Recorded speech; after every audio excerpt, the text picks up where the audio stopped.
Hey guys, it's Michelle with Women Who Wow. We are the online platform, coaching and mentoring platform for the seriously driven woman entrepreneur.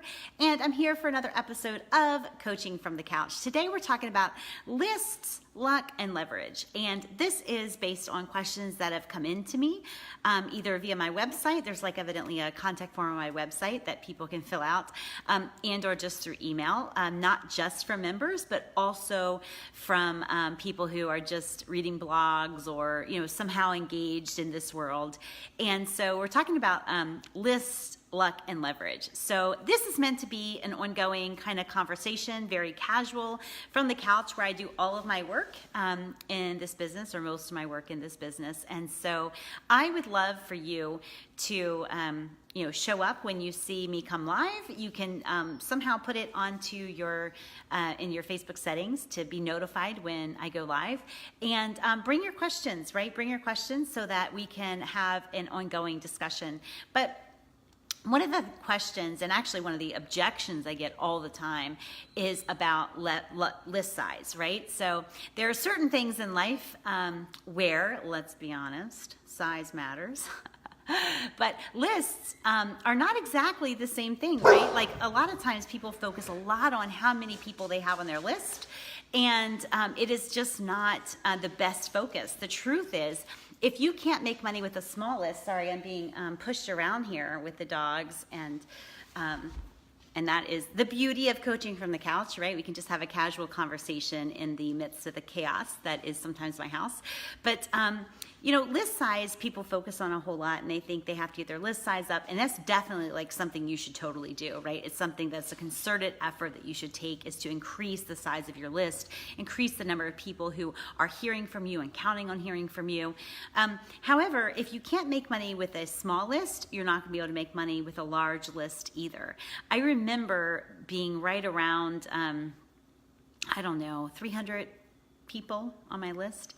And I remember reading something from Fabienne Fredrickson that said, you can expect to make like $1 per month from every person on your list. And I remember thinking, like, that is just never gonna work for me, right? And I actually had crossed the six-figure mark. I'll see you. All right, thanks, babe. I had actually crossed the six-figure mark, and I think my list was maybe right around 1,000. That's when I should have been making maybe, $12,000 a year. But if you can't make money with a small list, you can't make money with a large list either. And so don't use list size as something that is, some reason that you don't outperform your financial projections or anything like that. You can do that with a small list. In fact, one of my mentors is constantly pounding into our psyche, right? To figure out how we can make more money with less people, right? It is kind of the key to freedom and success and independence in business, right? If you need the masses, if you need to be serving 4,500 people, 6,000 people, 60,000 people. Like if that is your goal, and you're absolutely dependent on that, then it's going to take a little bit more of your own time and leverage and stuff like that to get there. If you just need money, you can do that with a small list. In fact, one of the things that I get asked all the time is like, I'm just not sure what to focus on, Michelle. Like, where can I start? What do I focus on? And if you don't have enough money, you need to focus on conversations. Hey, Smallger, you gonna see them? That's our Smallger. Okay. So list size. So you want to grow it. You don't want to use it as an excuse. You can absolutely make money with a small list, and you should, right? You should. When you have a small list, the beauty of a small list is that you can be intimately familiar with them. You can talk to who's on your list. If you have a list of 300, you can, stalk them and figure out like what they're up to and what they're asking about and who they're following and who they're talking about. Like if you have, the beauty of a small list is you can get to know them really well. That gets harder as your list gets larger. So really hone in on getting to know them. The next thing I want to talk about is luck, right? I do get asked about my feelings on people getting lucky and, rising to like meteoric fame or what have you. And I don't necessarily believe in luck at all anymore, like than, you know, when a farmer is, you know, out there plowing the fields and laying seed and, you know, looking for pests and doing all this stuff. He's not hoping necessarily to get lucky. Like, he's laying the groundwork so that if a big harvest comes, he's not going to miss it. And I see the, that sort of mentality in my own business, right? So it's like, I'm always going to plow the field. I'm always going to plant the seed. I'm always going to watch out for pest or something that could ruin, you know, what I'm building. But I'm not going to count on luck. I'm just going to be prepared for when a big harvest comes in, that I've done the work I need to do to capitalize on that. So I don't necessarily believe in luck in that, like in that regard. Anyone who looks like, Sophia, anyone who looks like they've gotten lucky is they've done all the work, right? They've been working probably hard and long to cash in on, you know, whatever we view as luck. So that's my view on luck. If you guys have any questions, please put it in the comments below, even if you're watching the replay. And the other thing is leverage, right? And so my views on leverage, I get asked about leverage all the time. They might not use the word leverage, but they're asking about funnels and memberships and group programs and live events, or, you know, whatever. And in order to do any of that stuff, you have to have something to leverage, right? Something to leverage. You know, you might not have, if you don't have private clients paying you, you can't leverage them into a group program, right? If you know, some people have like fame. I've worked with people who have been on national TV on the regular, and they never really have a big list. They haven't sold anything to the list, but they've got a big list. Well, they have a big list to leverage. They have fame to leverage. But you got to have something to leverage in order to build leverage into your business, right? Either you're leveraging private clients who love you, have been with you, are cheerfully paying your fees, right?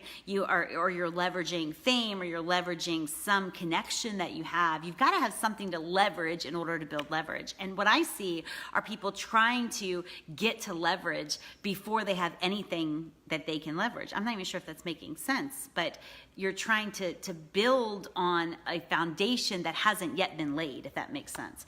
So leverage is something that definitely comes later on. I was actually going to talk to today, and I just decided against it, but talk about like what to do in different phases of your business. And leverage is not something that you really need to focus on in the early days of your business, or when money is a huge problem. If money is a huge problem for you, you need to focus on conversations and asking for the sale. That's it, and that's all. So when you're on social media, when you're at a networking event, if you do that, when you're showing up, when you're blogging, when you're live streaming, you better be asking people. Sophie's such a chewer. Sophina. Sophie, come. When you are,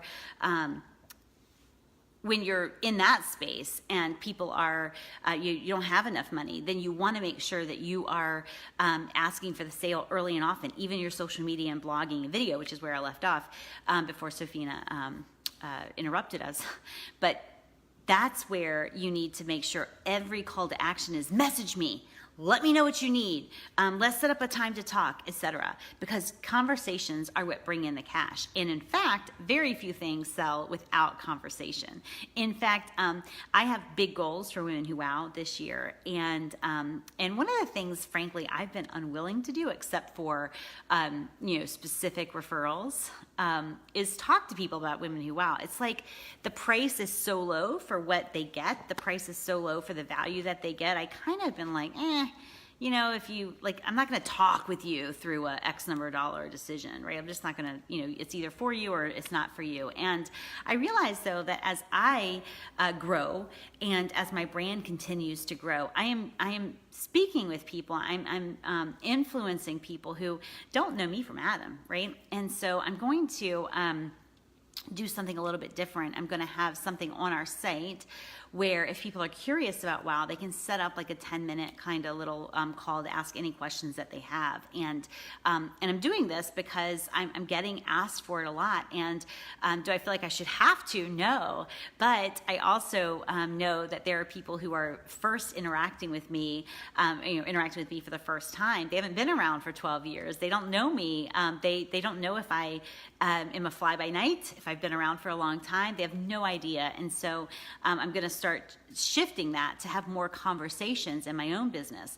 And so anytime that you want to get more yeses, you need to schedule more conversations. Conversations bring in the cash. So if you guys have any questions for me, definitely put it in the comments. I would love to take your questions, and if I miss them on this go round, I'll be back again Monday to do another session of coaching from the couch. And this was really more, I think this session was more, oh yeah, I'm glad you caught me live too.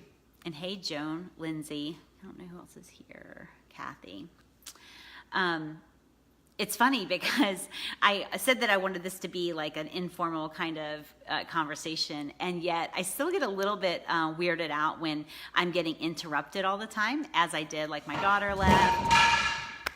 Sophie just jumped up from the chair onto a piece of art that she's now, I'm sure, getting ready to chew into smithereens, knocked it off of our shelf. So like these kind of interruptions, I still was feeling like, oh, kind of bad about them. But honestly, this is the environment that I work in. Usually it's pretty silent, but occasionally, you know, we have like the dogs going in different directions, and Sophie's been particularly bad lately. She's a very destructive chewer. And we have some new furniture, which I'm hoping not to, I'm hoping she doesn't leave her mark on. But anyway, I appreciate you guys being with me and tolerating the chaos, yes, of my real life. But I'll be back, and tell your friends to come and watch Coaching from the Couch, because I'm really excited about it. And we want to make sure that we are living up to our name at Women Who Wow, providing daily resources for the seriously driven woman entrepreneur, and Coaching from the Couch is part of that. So appreciate you guys. I will see you soon. I'll see you Monday. If you have any questions, let me know. You can message me, m.me/Women Who Wow, or you can put them in the comments below and I'll answer them in another Coaching from the Couch session. Bye, guys.